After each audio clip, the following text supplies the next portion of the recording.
Okay, now that we've talked about the various methods that we can use to modify the output of Drupal, how do we decide which one we're going to use at a particular time? For example, we could use a pre-processing function to remove a particular element from the page, or we could use CSS to hide it even though it's still part of the HTML on the page. How do we decide what we're going to do?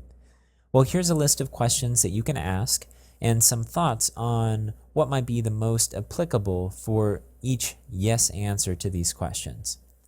So one question you can ask is, does a change simply change the position or the look of an element on the page?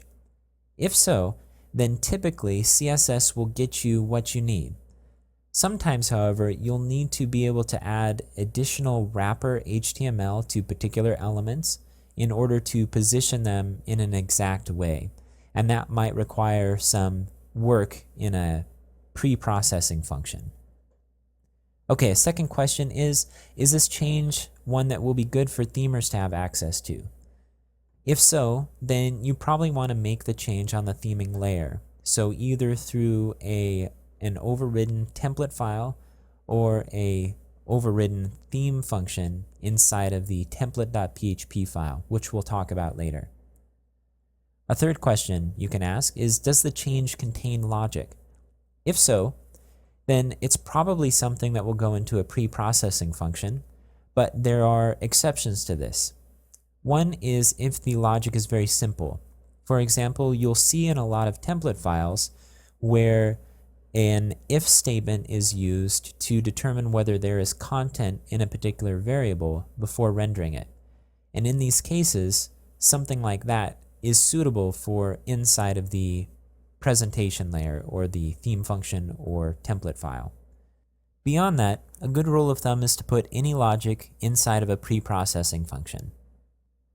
Another question to ask is, will you want to reuse this modification either in another site or throughout the current site or as a contributed module to Drupal? If so, then you might want to explore the modular options for overriding the output, because it's easier to port modules from one site to another than changes to configuration, for example. Another question you can ask is, do you need to apply this change as quickly as possible? Now, this is a good candidate for really knowing what you can use the user interface for in Drupal. So what configuration settings are there that will allow you to modify the output?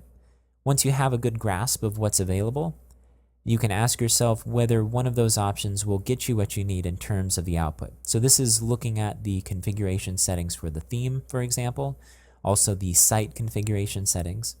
And then if you don't have anything available to you there, it's time to look at contributed modules that might extend Drupal in a way that will provide those settings, because the user interface often will be a quicker way to get what you need, especially if you're not super comfortable with some of the methods that are used to override output at the modular level.